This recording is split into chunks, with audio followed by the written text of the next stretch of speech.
Hello students, welcome to another episode of Current Affairs related to political science. Myself Abhishek Mishra, Faculty of Political Science at Maths ICS. As you know कि हम लोग 1 week के current affairs को discussion करते हैं, ऐसे topics को pickup करते हैं जो आपके पॉलिटिकल साइंस से रिलेटेड हैं और जो आपके एग्जाम में यूपीएससी मेंस के लिए बहुत इंपॉर्टेंट है। तो आज के इस वीडियो लेक्चर में ऐसे दो इंपॉर्टेंट टॉपिक्स को मैं आपके साथ डिस्कस करूंगा जो आपके आने वाले सिविल सर्विसेज के मेंस एग्जामिनेशन के पॉइंट ऑफ व्यू से बहुत इंपॉर्टेंट है। तो चलिए देखते हैं कौन से वो टॉपिक्स हैं जो हमें कवर करना है। The first very important topic is related to your IR and that is your the German foreign minister visit to India. ठीक, इसको हम लोग समझेंगे कि अभी जो जर्मनी की फॉरेन मिनिस्टर भारत आई उसका क्या रिलेशन रहा, उसका क्या इम्पैक्ट पड़ेगा, इंडिया जर्मनी का रिलेशन किस तरीके से चला, what is the Indo German relation all about, और ये किस तरीके से भारत और जर्मनी के रिलेशंस को मजबूत करेगा। उसका दूसरा इंपॉर्टेंट टॉपिक हम डिस्कस करेंगे that is related to thoughts of doctor Bhimrao Ambedkar.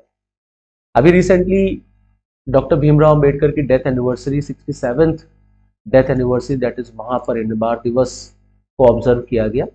तो आज हम लोग उसी को एनालाइज करेंगे कि डॉक्टर भीमराव अंबेडकर के थॉट्स क्या थे। Now this topic is related to your Indian political thought. जब आप इंडियन पॉलिटिकल थॉट्स पढ़ते हैं सिविल सर्विसेज में, PSIR में, तो वहां पर आपको डॉक्टर भीमराव अंबेडकर के थॉट्स को भी पढ़ना होता है। तो आज इसको भी हम लोग समझेंगे कि डॉक्टर भीमराव अंबेडकर की थिंकिंग क्या थी, थॉट क्या थे, वो कैसे सोशियो पॉलिटिकल रिफॉर्मर इंडिया में थे। तो चलिए फिर शुरू करते हैं, एक एक टॉपिक को हम लोग उठाते हैं। नाउ अभी रिसेंटली आपने देखा होगा कि हमारे देश में जर्मनी की जो फॉरेन मिनिस्टर हैं दैट इज बेयरबॉक, ये भारत के दौरे पर आई हुई थी। तो she said that visiting India is like visiting sixth of the world. Okay, तो जर्मनी की जो फॉरेन मिनिस्टर इंडिया विजिट करती हैं, तो आपको पता है कि जर्मनी और इंडिया के रिलेशंस हमेशा से ही बहुत अच्छे रहे हैं और इंडो जर्मन रिलेशन इस बार जो जर्मनी की फॉरेन मिनिस्टर भारत आई, ये वो एरियाज हैं जिनके ऊपर इंडिया और जर्मनी के बीच में कोऑपरेशन करने की बात की गई है। That is your both the countries have decided to work together on energy, on trade, climate change, bilateral relations, Russia Ukraine struggle, इसको भी उठाया गया कि रशिया यूक्रेन संघर्ष की वजह से, वॉर की वजह से किस तरीके से पूरे विश्व में जो सप्लाई चेन मैनेजमेंट है वो जो ब्रेक हुआ है उसको कैसे सही किया जाए, और रशिया यूक्रेन स्ट्रगल से पूरी दुनिया के ऊपर जो भी उसका नेगेटिव इम्पैक्ट पड़ रहा है वह कैसे जर्मनी और इंडिया मिलकर के काम कर सकते हैं। उसके बाद अफगानिस्तान जो सिचुएशन चली है after the withdrawal of American forces, उसको लेकर के डिस्कशन हुआ। फिर पाकिस्तान को लेकर डिस्कशन हुआ that is something related to terrorism. उसके बाद इंडो पैसिफिक को लेकर के दोनों देशों में डिस्कशन हुआ और सिचुएशन इन सीरिया। तो ये वो एरियाज हैं जहां पर कोऑपरेशन करने की बात दोनों देशों ने की है। तो आप अपने मेंस एग्जामिनेशन के पॉइंट ऑफ व्यू से इनकी एरियाज को याद रखिएगा कि अगर इंडो जर्मन रिलेशन पे आपको IR में क्वेश्चन आ रहा है तो आपको इनकी एरियाज को उस पर लिखना है कि वो की एरियाज हैं जहां पर इंडिया और जर्मनी के बीच में कोऑपरेशन को हम देखते हैं और दोनों देश के पास रिलेशंस को बनाने की वो की एरियाज हैं जहां पर दोनों देश मिलकर के अपने रिलेशंस को बिल्डअप कर सकते हैं। So these are the present key areas where both the countries have decided to work upon. Now, what is the background of Indo-German relation? कैसे इंडो-जर्मन रिलेशन का इतिहास चला और आज उसकी पोजीशन कहाँ है, उससे पहले हम देखते हैं कि जो प्रेजेंट जर्मनी फॉरेन मिनिस्टर का इंडिया विजिट रहा तो उन्होंने भारत के बारे में क्या बोला, किस तरीके से जर्मनी जो है वो इंडिया को देखता है और किस तरीके से वो ये एक्सपेक्ट करता है या उसका कहना है कि कैसे इंटरनेशनल लेवल पर इंडिया जो है वो बहुत इंपॉर्टेंट रोल प्ले कर सकता है। तो she said that without a doubt India will play a key role in shaping the international order of the 21st century. तो जर्मनी का मानना है कि भारत 21st सेंचुरी के इंटरनेशनल ऑर्डर को सही करने के लिए बड़ा इंपॉर्टेंट रोल प्ले कर सकता है।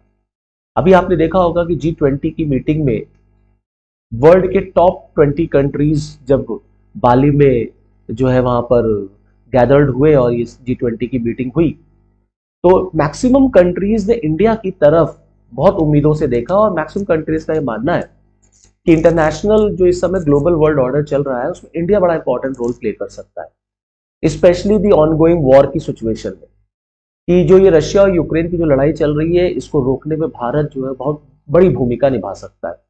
तो पूरे विश्व को इंडिया से इस समय बहुत उम्मीदें हैं। तो जर्मनी का भी यही मानना है कि 21st सेंचुरी के इंटरनेशनल ऑर्डर में भारत जो है वो बड़ा इंपॉर्टेंट रोल प्ले कर सकता है in shaping the policies in the Indo Pacific region and beyond. Indo Pacific region को लेकर के और उसके आगे भी भारत जो है वो बहुत इंपॉर्टेंट रोल प्ले कर सकता है। The fact that over the last 15 years India has succeeded in lifting more than 400 million people, equivalent to almost the entire population of European Union, out of extreme poverty is impressive. तो उन्होंने भारत की तारीफ करते हुए कहा कि पिछले 15 सालों में भारत ने अपने देश में गरीबी रेखा से 400 मिलियन पीपल्स को जो है वहां से वो उन्होंने बाहर किया। मींस इंडिया ने सक्सेसफुली अपने देश में 400 मिलियन पीपल को बीपीएल फैमिली से एपीएल में कन्वर्ट किया, हमने गरीबी रेखा से उनको बाहर उठाया। इसका मतलब है इंडिया ने अपने देश में गरीबी को कम करने के लिए बड़ा रिमार्केबल काम किया, हमने बहुत अच्छा उसमें अचीव किया है। और ये पॉपुलेशन उतनी है जितनी कि अकेले यूरोपियन यूनियन में। Now this shows that a pluralistic society, freedom and democracy are the drivers of the economic development, peace and stability. तो उनका मानना है कि भारत में इकोनॉमिक डेवलपमेंट, पीस और स्टेबिलिटी के पीछे कौन से की एरियाज हैं। तो उनका मानना है कि देश का जो आपका प्लूरलिस्टिक सोसाइटी है, जो बहुलवादी समाज है हमारे देश का, multi culture, multi religion, multi caste के जो लोग रहते हैं भारत में, प्लस हमारे क्या जो लोगों को स्वतंत्रता दी गई है, freedom as well as the democracy, विश्व की सबसे बड़ा लोकतंत्र है भारत, विश्व में सबसे स्ट्रॉन्ग डेमोक्रेसी के रूप में जाना जाता है इंडिया, और सक्सेसफुल डेमोक्रेटिक कंट्री के रूप में जाना जाता है भारत। तो उनका मानना है कि there are 3 important key areas which are responsible for economic development, peace and stability in India. One is your pluralistic society of India, second is the freedom, and third is the democracy. Now she said that we must remain engaged in these efforts and at the same time work to promote human rights. Bharat और Germany को मिलकर के मानवाधिकारों की रक्षा के लिए काम करना चाहिए। As an emerging economic power and solid democracy, India is both a role model and a bridge for many countries in the world. Despite all the internal social challenges, and a natural partner of Germany, she said. तो उन्होंने कहा कि भारत जो है वो दुनिया के लिए एक रोल मॉडल है और विश्व में कई देशों के लिए वो ब्रिज का काम कर सकता है। दुनिया को भारत से सीखना चाहिए और भारत जर्मनी का नेचुरल पार्टनर है। Now she signs a mobility agreement in New Delhi that will make it easier for the people of both the sides to study, conduct research work in each other's country. दोनों देशों के बीच में एक mobility agreement sign किया गया है जिससे दोनों देशों में आने जाने में लोगों को बहुत इजीनेस फील होगा और उससे ऐसे लोग जो जर्मनी पढ़ने जाना चाहते हैं या रिसर्च कवर करना जाना चाहते हैं या भारत आना चाहते हैं उनको वो इजीनेस होगा क्योंकि मोबिलिटी जो है वो और इजी हो जाएगी। Now she also participated in a trilateral India forum of German Marshall Fund focused on cooperation in the Indo-Pacific. Now, this was the current scenario और जो जर्मनी की फॉरेन मिनिस्टर की ओपिनियन है भारत को लेकर के वो मैंने आपके साथ डिस्कस किया। अब हम देखते हैं कि भारत और जर्मनी का रिलेशन कैसे शुरू होता है। तो देखिए इंडिया और जर्मनी का रिलेशन मेनली आप देखेंगे सेकेंड वर्ल्ड वॉर के बाद बहुत तेजी से आगे बढ़ता है। Now, the bilateral relations of India and Germany have been traditionally strong due to commercial, culture, and technological cooperation marked by the high degree of trust and mutual respect. Now, India was amongst the first countries to establish diplomatic ties with the Federal Republic of Germany after the Second World War. तो भारत विश्व में ऐसा पहला देश था जिसने second world war के बाद जर्मनी के साथ डिप्लोमेटिक रिलेशन जो है वो बिल्डअप किए। The relations grew significantly following the end of Cold War and the reunification of Germany. In the last decade, both economic and political interaction between India and Germany has increased significantly. पिछले कई दशकों में हम देखते हैं कि भारत और Germany के बीच में political as well as economic relations में हमें इंक्रीमेंट देखने को मिलता है. Today Germany is amongst India's most important partner both bilateral and in the global context. India and Germany have a strategic partnership since 2001. Very important point कि भारत और Germany के बीच में 2001 से स्ट्रैटेजिक पार्टनरशिप का रिलेशन है, which has been further strengthened with the intergovernmental consultation at the level of head of governments, which follows for a comprehensive review of cooperation and identification of a new areas of engagement.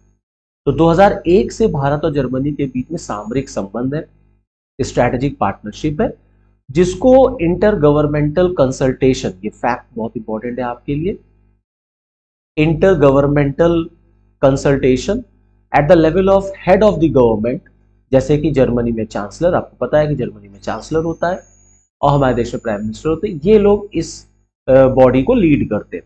और ये जो inter governmental consultation, इसका काम क्या है? To review the cooperation and identification and to identify new areas of engagement. Now India is amongst a select group of countries with which Germany has such a high level. मतलब भारत उन चुनिंदा देशों में है जिसके साथ जर्मनी का इस तरह का रिलेशन है, जहां पर इस हाई लेवल के लिए एक बॉडी बनाई गई है. Now the sixth India-Germany Intergovernmental Consultation 2022 was held in Berlin.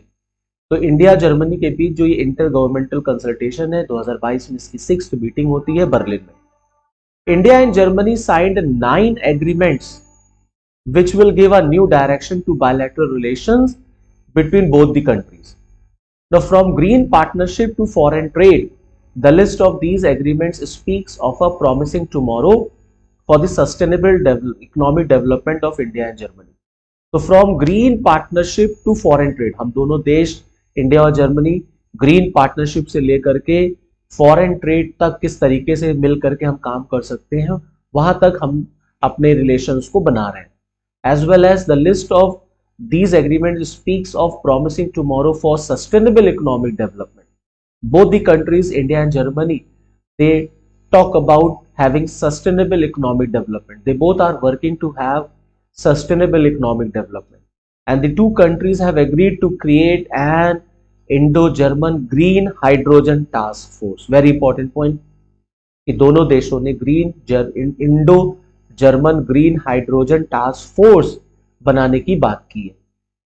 Now both the countries have strategic ties. मैंने भी आपको बताया 2001 से उस स्ट्रैटेजिक टाइज में दोनों देश किस तरह से काम करते हैं, आइए इसको समझते हैं.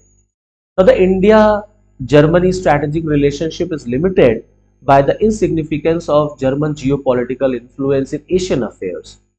Contrary to France and the UK, Germany has no strategic footprint in Asia. आप देखेंगे कि जो जर्मनी का जियोपॉलिटिकल इन्फ्लुएंस है वो एशियन अफेयर्स में बहुत कम मिलता है. अगर आप फ्रांस और यूके के कंपैरिजन में आएंगे तो आप देखेंगे जर्मनी का बहुत ज्यादा स्ट्रैटेजिक फुटप्रिंट एशिया में नहीं मिलेगा आपको.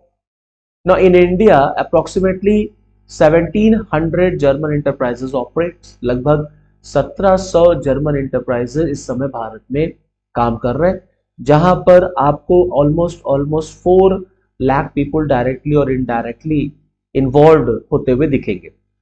Now, Germany is India's major economic trading partner and one of the top 10 worldwide trading partner. तो जर्मनी भारत का एक बहुत ही इंपॉर्टेंट यूरोपियन ट्रेडिंग पार्टनर है, और अगर आप वर्ल्ड वाइड देखेंगे तो it is Germany is the top 10 out of top 10 countries Germany stands. Now, in the year 2019, the two countries' bilateral trade was worth more than 21.3 billion euro dollar. Okay, this is euro, यहाँ थोड़ा सा misprint हो गया है, this is euro. तो in the year 2019 the two nations bilateral trade was worth more than 21.3 billion euro. Germany is India 7th biggest foreign direct investment. A very important point. This shows the significance of Indo-German relation, and this shows that how much Germany is important for India. Now, Germany is India's seventh biggest foreign direct investor with an overall foreign direct investment of around 12 billion US dollar between 2000 to June 2020. तो सातवां सबसे बड़ा trading partner है Germany Bharat के लिए. Okay, now in turn Indian investments in Germany have expanded significantly in recent years. On the other hand आप ये देखेंगे कि जर्मनी में भारत का निवेश भी पिछले कई वर्षों में लगातार बढ़ता चला जा रहा. Over 6.5 billion euro has been invested in Germany by Indian companies, mostly in IT, automotive, pharmaceuticals and biotech industries. In Germany, now there are far over 200 Indian enterprises. लगभग 200 Indian enterprises वहां पर काम कर रहे हैं. और हम इंडियन कंपनीज ज्यादातर जर्मनी में आपको आईटी में, ऑटोमोटिव में, फार्मास्यूटिकल्स में और बायोटेक इंडस्ट्रीज में काम करती हुई आपको नजर आएंगी. Now the rising magnitude of business and job visas granted by German embassy and consultates in the India reflects the ever strengthening and close bilateral economic relations.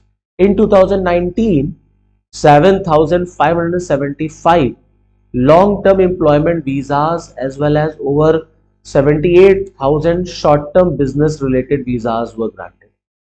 कोई भी देश आपस में जब वीजास ग्रांट करते हैं ज्यादा से ज्यादा, तो ये शो होता है कि दोनों देशों में किस तरह से रिलेशन जो है वो आगे डेवलप हो रहे हैं.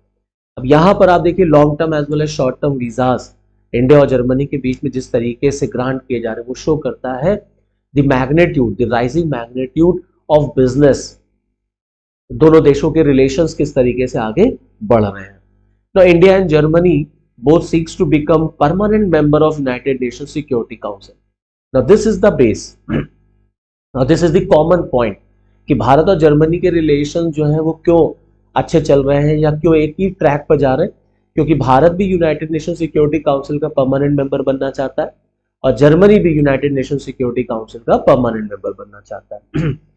And have joined with Japan and Brazil to coordinate their efforts via the G4 collective. तो ये जो G4 कंट्रीज हैं ये सब यूनाइटेड नेशन सिक्योरिटी काउंसिल के परमानेंट मेंबर बनना चाहते हैं, जिसमें आपका इंडिया भी है, जर्मनी भी है, जापान भी है एज वेल एज ब्राजील भी है. तो ये वो एरिया है जो इंडिया और जर्मनी को आपस में जोड़ रहा है. Now India and Germany both also have some cultural relations also. Now cultural relations कैसे बिल्डअप है? Now you see that India and Germany have long academic as well as cultural relations. Now, Max Muller was the first scholar of Indo-European languages to translate and publish the Upanishads and the Rig Vedas. The German interest in the Indian philosophy and languages led to the setting up of the first chair of Indology at the University of Bonn in 1818. 1818 में आप देखेंगे university of बून में the first chair of Indology की स्थापना होती है. This shows कि कैसे जर्मनी के लोग जो है वो इंडिया की फिलॉसफी, इंडिया के लिटरेचर, इंडिया की लैंग्वेज में अपना इंटरेस्ट शो करते, उसको पढ़ना चाहते हैं. तो दो देश आपस में स्ट्रैटेजिकली तो बिल्डअप हो ही रहे, as well as both the countries are building upon cultural relations as well. आप देखेंगे कि दोनों देशों के बीच में फिल्म फेस्टिवल्स भी शेयर किए जाते हैं. जैसे Berlin international film festival organize होता है, इंडियन फिल्म फेस्टिवल ऑर्गेनाइज होते हैं जर्मनी के अदर पार्ट्स में. तो जर्मनी और इंडिया के बीच में आप देखिए सिनेमा को लेकर के भी, क्योंकि सिनेमा भी आपके कल्चर का पार्ट है, सिनेमा को लेकर के भी दोनों देशों के बीच में रिलेशंस बिल्डअप होते हैं. तो ये एरियाज हैं जो इंडिया और जर्मनी को पास में लाते हैं. उसी में एक बड़ा इंपॉर्टेंट एरिया है that is your defence and trade.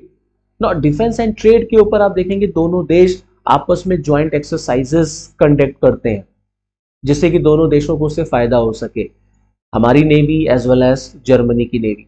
Plus दोनों देश एंटी टेररिज्म को लेकर के बात करते हैं, दोनों देश आतंकवाद के खिलाफ है, दोनों देश एंटी पायरेसी को रोकने के लिए कोऑपरेट करने की बात करते हैं।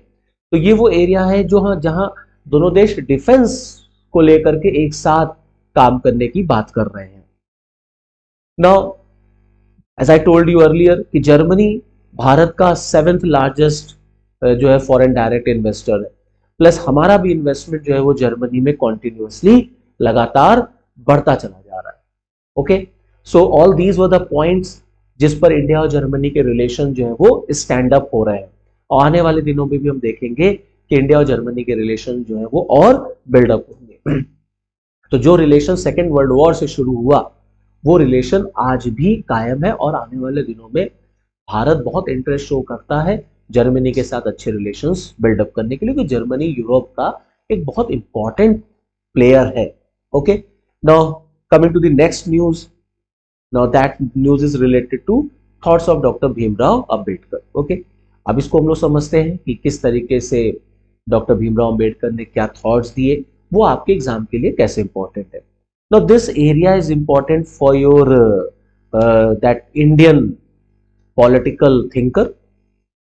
तो जो आपको थिंकर्स जब आप पढ़ते हैं तो आप बेसिकली दो थिंकर्स देखते हैं, एक वेस्टर्न पॉलिटिकल थिंकर, एक आप Indian political thinker. Indian political thinker में महात्मा गांधी हो गए, सर सैयद अहमद खान साहब हो गए आपके, डॉक्टर भीमराव अंबेडकर साहब हो गए आपके।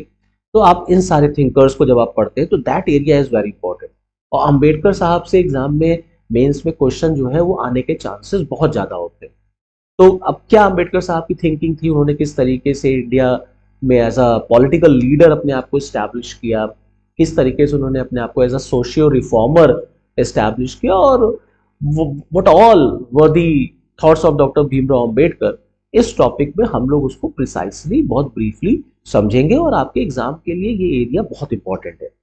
तो अभी recently on 6 December, as you must be aware that अभी रिसेंटली 6 दिसंबर 2022 को 67th महापरिनिर्वाण दिवस जो है वो भारत सरकार ने और हम लोगों ने ऑब्जर्व किया।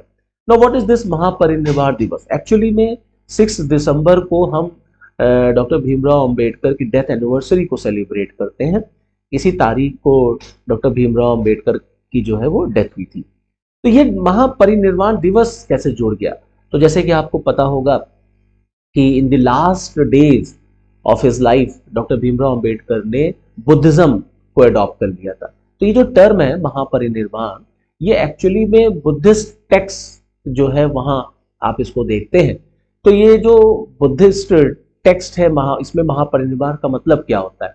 तो महापरिनिर्वाण का मतलब होता है that is freedom after death, मृत्यु के बाद निर्वाण की प्राप्ति। That is freedom from the cycle of birth and death, जन्म और मृत्यु से आपको छुटकारा मिल जाना, इसी को हम लोग महापरिनिर्वाण कहते हैं। और महापरिनिर्वाण जो है या परिनिर्वाण जो है, ये बुद्धिज्म का एक बड़ा इंपॉर्टेंट प्रिंसिपल है एज वेल एज बड़ा इंपॉर्टेंट गोल है। तो भगवान बुद्ध ने या बुद्धिज्म में महापरिनिर्वाण का बड़ा इंपॉर्टेंट रोल है और बड़े इंपॉर्टेंट प्रिंसिपल्स के तौर पे उसको लिया जाता है। तो according to the Buddhist text Mahaparinirvana Sutta, the death of lord Buddha is considered as the original Mahaparinirvana. तो भगवान बुद्ध की जो मृत्यु हुई थी 80th ईयर में, 80 वर्ष की आयु में, तो जो बुद्धिस्ट टेक्स्ट है महापरिनिर्वाण सूत, उसमें उसी को ओरिजिनल महापरिनिर्वाण माना गया है। तो इसी महापरिनिर्वाण को जो है डॉक्टर भीमराव अंबेडकर की जब डेथ हुई 6 दिसंबर को, तो इसको हम लोग ऑब्जर्व करते हैं महापरिनिर्वाण दिवस की वजह से या दिवस के रूप में। Now doctor Bhimrao Ambedkar was born on 14th April 1891 in the state of Madhya Pradesh. Okay, he was a socio-reformer and a renowned economist as well as a jurist. तो डॉक्टर भीमराव अंबेडकर के लाइफ के बहुत सारे डायमेंशंस थे। वो एक सोशियो रिफॉर्मर भी थे, एक पॉलिटिकल लीडर भी थे, एक इकोनॉमिस्ट भी थे, बहुत रिनाउंड इकोनॉमिस्ट थे। जो आज हम रिजर्व बैंक ऑफ इंडिया देखते हैं तो वो बेसिकली जो ब्रेन चाइल्ड है उसको माना जाता है कि वो डॉक्टर भीमराव अंबेडकर का ही था, कि जो यंग हिल्टन कमीशन बना था उसको उन्होंने रिकमेंड किया था। प्लस सोशल रिफॉर्म में तो हम सभी जानते हैं कि उन्होंने अनटचेबिलिटी के लिए काम किया, उन्होंने सप्रेस्ड क्लास के लिए, जो वंचित लोग थे उनको अपलिफ्ट करने के लिए पूरा जीवन उन्होंने समर्पित कर दिया। प्लस वो बहुत काबिल जूरिस्ट भी थे। उनको भारत के संविधान का निर्माता कहा जाता है, known as the father of Indian constitution. Plus he was the first law minister of India. Now Ambedkar sahab was appointed by Bombay presidency committee to work in the Simon commission in 1925। तो ये दिखाता है कितने काबिल आदमी थे, कितने टैलेंटेड पर्सन थे वो। नाउ अंबेडकर जी लेड दी महज सत्याग्रह इन मार्च 1927। तो अनटचेबिलिटी के खिलाफ उन्होंने 1927 में महज सत्याग्रह को लीड किया था। इन 1936 he was elected to the Bombay Legislative Assembly as the legislator. He was the chairman of the drafting committee. तो जो कॉन्स्टिट्यूएंट असेंबली बनी उसमें जो ड्राफ्टिंग कमिटी थी उसका उनको चेयरमैन बनाया गया। In 1956 he got converted to Buddhism and on 6th December 1956 he died.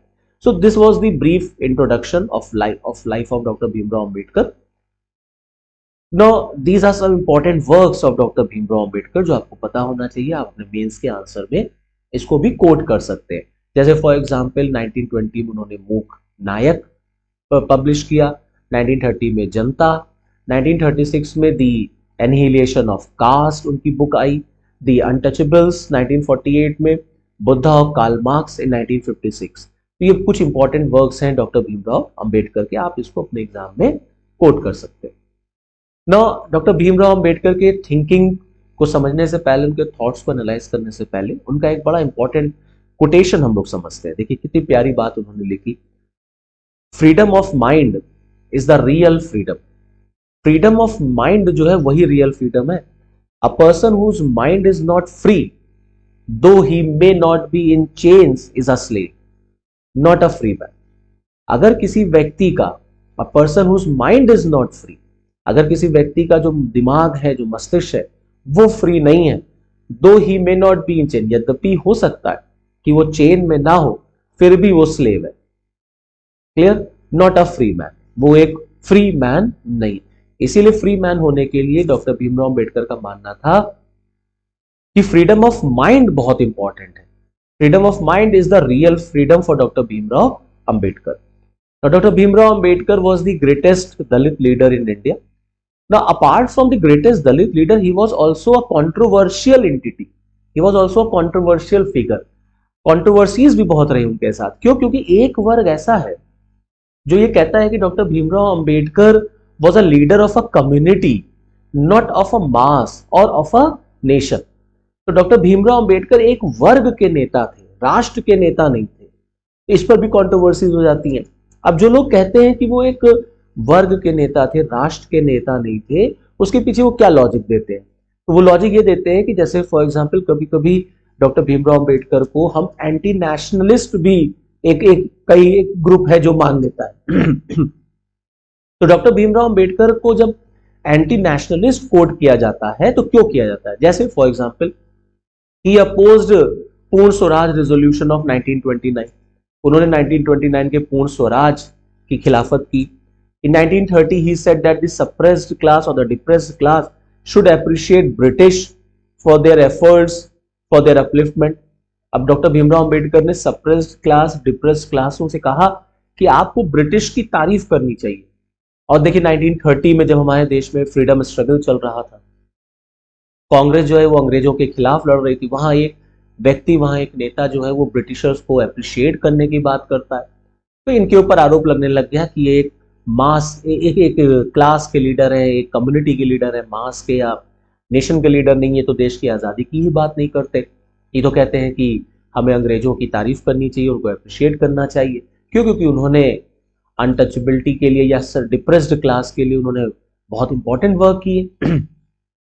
No he stopped Dalit to join Indian National Congress.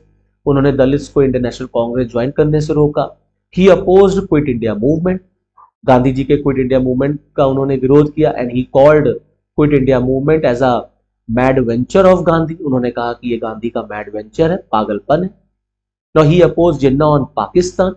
उन्होंने जिन्ना का समर्थन कर दिया पाकिस्तान के ऊपर। Now he wanted Britishers to stay in India. वो चाहते थे, उनका मानना था कि भारत में अंग्रेजों को रहना चाहिए तब तक जब तक ये अनटचेबिलिटीज जो है ये दूर ना हो जाए।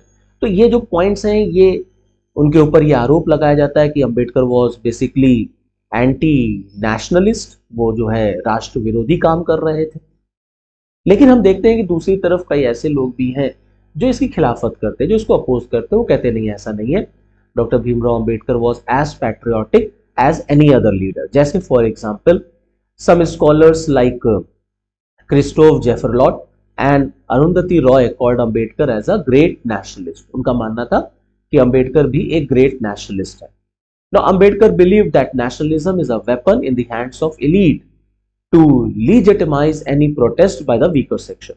तो अंबेडकर का ये मानना था कि जो राष्ट्रवाद है, जो उस समय राष्ट्रवाद फैल रहा था, वो एक्चुअली में इलीट क्लास, जो इलीट वर्ग है, उसके हाथ में एक हथियार है और वो इस हथियार का यूज करते हैं वीकर सेक्शन के अगेंस्ट, उनको डीलेजिटिमाइज करने के लिए कि जो वीकर सेक्शन है उसका कोई भी प्रोटेस्ट अगर हो रहा है, वीकर सेक्शन अगर कोई प्रोटेस्ट कर रहा है, तो उसको दबाने के लिए जो एलीट क्लास के लोग हैं वो राष्ट्रवाद को एक हथियार की तरह यूज कर लेते हैं। Now at heart he wanted India to emerge as a nation, लेकिन दिल से वो ये चाहते थे कि भारत को एक राष्ट्र के रूप में उभरना चाहिए।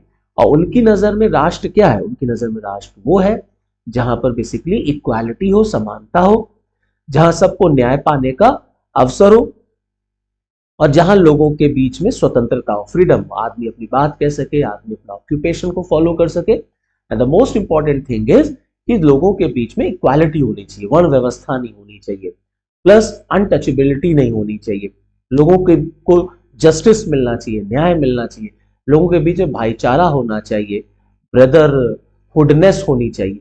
तो इसी प्रिंसिपल्स को कहते हैं कि जब तक ये प्रिंसिपल्स भारत में एप्लीकेबल नहीं होंगे, इंडिया जो है वो एक राष्ट्र के रूप में उभर नहीं सकता। तो वे कहते थे कि भारत को एक राष्ट्र के रूप में उभरना चाहिए।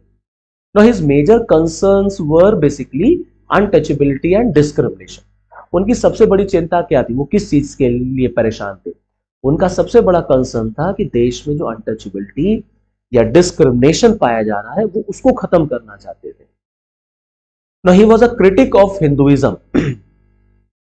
According to him, Hinduism is based on purity and pollution. वो ऐसे ताकतों के खिलाफ थे जो अनटचेबिलिटी को या जो भेदभाव को बढ़ावा देते हैं। तो उनका मानना था कि जो हिंदुइज्म है, जो ब्राह्मणिज्म है, वो बेसिकली प्योरिटी और पॉल्यूशन के प्रिंसिपल पर बेस्ड है। He wanted anthropological analysis of caste, वो कास्ट का एंथ्रोपोलॉजिकल विश्लेषण, सोल्यूशन चाहते थे। अब ये एंथ्रोपोलॉजिकल सोल्यूशन क्या है, विश्लेषण क्या? उनका मानना था कि भारत में चार व्यवस्था, जो ये चार वर्ण थे, ये थे ही नहीं, एक्चुअली में तीन थे। और जो ये शूद्र हुआ करते थे, जो शूद्रास थे, जिनको सबसे लो लेवल पे रखा जाता था, ये जो शूद्रास थे ये बेसिकली में क्षत्रिय ही थे। All the Shudras were basically Kshatriyas. ये वो थे जिनको ब्राह्मणों ने एक्चुअली में उपनयन संस्कार करने से रोक दिया। तो ऐसे लोग जिनको उपनयन संस्कार करने से रोक दिया गया क्षत्रियों में, उन्हीं को शूद्र बना दिया गया। तो डॉक्टर भीमराव अंबेडकर के अकॉर्डिंग उन्होंने ये समझाने की कोशिश की कि भारत में एक्चुअली में चार वर्ण व्यवस्था थी ही नहीं, इंडिया में तीन वर्ण व्यवस्था है। और जो ये शूद्र हैं ये एक्चुअली में क्षत्रिय हैं, और ये वो ग्रुप है क्षत्रियों का जिन्हें ब्राह्मणों ने वर्ण उपनयन संस्कार करने से रोका। नो कभी कभी आप देखते हैं कि डॉक्टर भीमराव अंबेडकर का गांधी जी से बड़ा विवाद रहा, तो वो बहुत सारी गांधीयन आइडियोलॉजी को फेवर नहीं करते हैं, उसका अपोज करते हैं। गांधी भी अनटचेबिलिटी को खत्म करना चाहते थे। गांधी भी समाज में इक्वालिटी की बात करते हैं, परिवर्तन लाने की बात करते हैं, देश को आजादी दिलाने की बात करते हैं।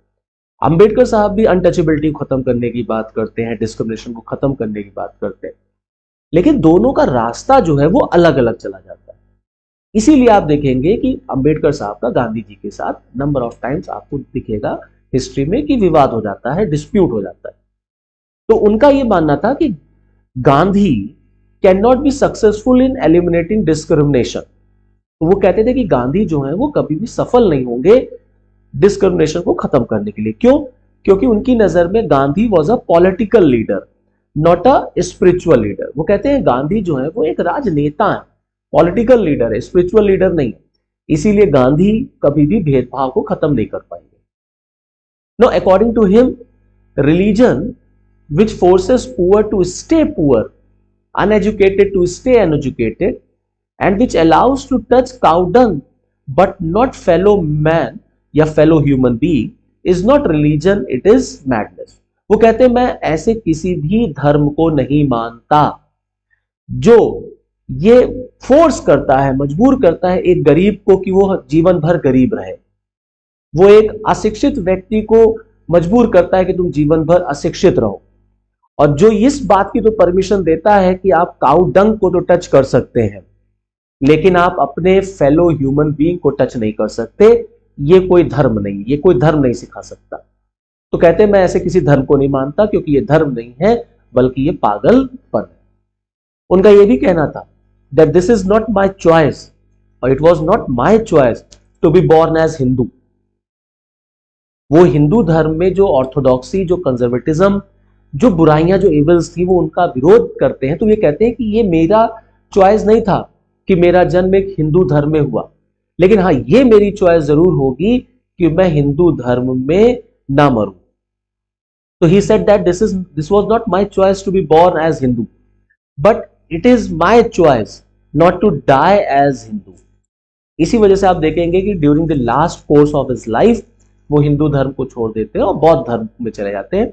बौद्ध धर्म में वो काफी विश्वास दिखाते हैं, उन्होंने बहुत स्टडी की बुद्धिज्म की, and finally he got converted to Buddhism. और उन्होंने बुद्धिज्म को मार्क्सिज्म से बेहतर माना।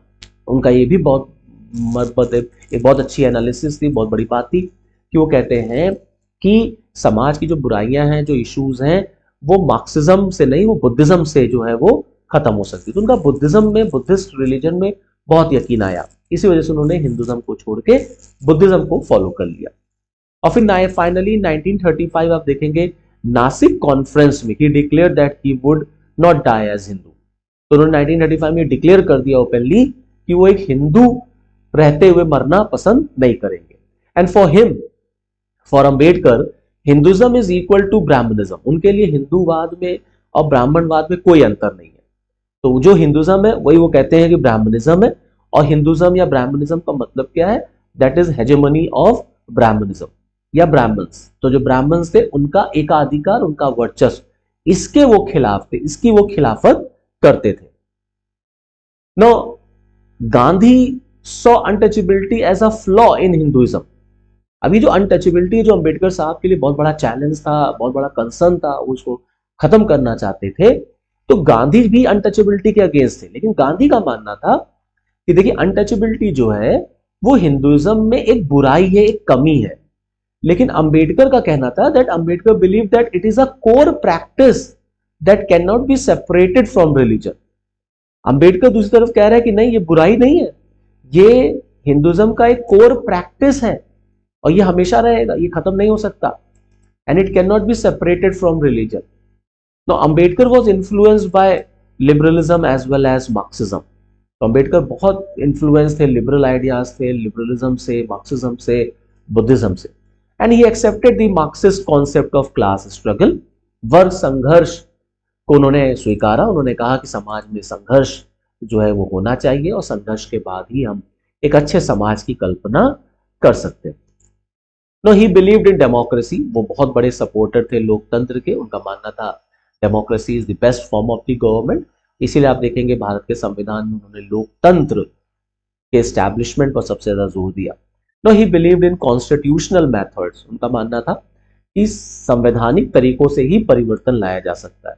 He supported parliamentary form of government. संसदीय व्यवस्था जो आज हमारे देश में है वो अंबेडकर की ही देन है, क्योंकि अंबेडकर साहब पार्लियामेंट्री फॉर्म ऑफ गवर्नमेंट में यकीन रखते थे। He said that democracy is a way of life. उनका मानना था लोकतंत्र जो है वो वे ऑफ लाइफ है। और वो कहते हैं कि बुद्धिज्म में भी लोकतंत्र था और भगवान बुद्ध जो थे वो बहुत बड़े एक डेमोक्रेटिक पर्सन थे, लीडर थे, इसीलिए उनका अट्रैक्शन बुद्धिज्म की तरफ ज्यादा हो गया। No he gave emphasis on liberty, equality, fraternity, and he gave importance to gender parity. बहुत बड़ी बात, उन्होंने हमेशा महिलाओं के अपलिफ्टमेंट की बात की। उन्होंने कहा समाज तब तक प्रगति नहीं कर सकता, आगे नहीं बढ़ सकता, जब तक समाज में जेंडर पैरिटी नहीं होगी, जब तक समाज में महिलाओं को अधिकार नहीं मिलेगा जब तक समाज में महिलाओं का कंट्रीब्यूशन नहीं होगा, उन्हें समानता का अधिकार नहीं होगा। No for him religion was not opium of masses, उनके लिए धर्म जो है वो अफीम नहीं है। मार्क्स के लिए धर्म अफीम है, लेकिन अंबेडकर के लिए धर्म जो है वो अफीम नहीं है। No he gave the theory of state socialism, उन्होंने राज्य समाजवाद का सिद्धांत दिया स्टेट सोशलिज्म का। और स्टेट सोशलिज्म क्या है? जहां पर सभी मीन्स ऑफ प्रोडक्शन जो होंगे वो कौन कंट्रोल करेगा? That will be under the control of the state, और स्टेट उसका डिस्ट्रीब्यूशन बराबर से करेगा। तो all these were the important thoughts related to doctor Bhimrao Ambedkar. Okay, अब इसी से रिलेटेड हम लोग एक क्वेश्चन देखते हैं जो आपके एग्जाम में आने के चांसेस है। इसी तरीके से आपको एग्जाम में ऑप्शनल पेपर में क्वेश्चन मिलेगा। जैसे फॉर एग्जांपल क्वेश्चन है, प्रैक्टिस क्वेश्चन है, doctor Ambedkar as a socio reformer and political leader. आपको कमेंट करना है, आपको कमेंट करना है कि डॉक्टर अंबेडकर कैसे सोशियो रिफॉर्मर थे और कैसे पॉलिटिकल लीडर थे। अब इस क्वेश्चन को हम कैसे लिखेंगे? तो इस क्वेश्चन को आप just give a brief introduction about doctor Bhimrao Ambedkar. आप डॉक्टर भीमराव अंबेडकर के बारे में थोड़ा सा एक ब्रीफ इंट्रोडक्शन दीजिए। डेट ऑफ बर्थ वगैरह बताने की जरूरत नहीं है, just start your answer that doctor Bhimrao Ambedkar was a great was one of the greatest Dalit leaders. He is a renowned social reformer, a political leader, also known as the father of Indian Constitution. तो ये आपका introduction हो जाएगा। Paragraph change करके now you have to prove that how Ambedkar is known as a socio reformer, that what all Ambedkar did for society or for the upliftment or the development of society, means why Ambedkar is known as socio reformer। तो अंबेडकर जी ने किस तरीके से समाज सुधार को लेकर के उन्होंने बातें कही। तो आपको समाज सुधार में अंबेडकर साहब क्या क्या बातें याद रखनी? सबसे पहले आप बातें रखिए अनटचेबिलिटी की, बात याद रखिए डिस्क्रिमिनेशन की। तो उन्होंने अनटचेबिलिटी के ऊपर क्या बोला, उन्होंने डिस्क्रिमिनेशन के ऊपर क्या बोला, यही आपको लिखना होगा as a socio reformer. Plus उन्होंने महिलाओं को लेकर के क्या बात बोली, उन्होंने किस तरीके से फीमेल्स पर उन्होंने बात बोली है, ये आपके आंसर में आना चाहिए। दूसरा, उसके बाद आप पैराग्राफ चेंज करेंगे, तब आप लिखेंगे एज अ पॉलिटिकल लीडर कि Ambedkar as a political leader कैसे थे। तो Ambedkar as a political leader कैसे? तो उन्होंने इंडिया का कॉन्स्टिट्यूशन लिखा, उन्होंने डेमोक्रेसी को प्रमोट करने की बात की, उन्होंने पार्लियामेंट्री फॉर्म ऑफ गवर्नमेंट में यकीन दिखाया, तो उन्होंने राइट्स की डिमांड रखी, राइट्स देने की बात की। तो ये वो कोर एरियाज हैं जो अंबेडकर साहब को as a political leader establish करता है। तो ये फॉर्मेट चलेगा आपके इस क्वेश्चन का। ओके, इसको अटेम्प्ट करिएगा, लिखिएगा और इसको आप हमें सेंड कर सकते हैं डिजिटली, पीडीएफ फॉर्म में आप सेंड कर सकते हैं, फिर इस पर मैं आपको अपने रिव्यूज वगैरह दूंगा। So this is all from this session. I hope आपको समझ में आया होगा। If you have any query, any doubt, please आप पूछ सकते हैं, यू आर ऑलवेज वेलकम। तो आज के सेशन से इतना ही। Thank you and all the best.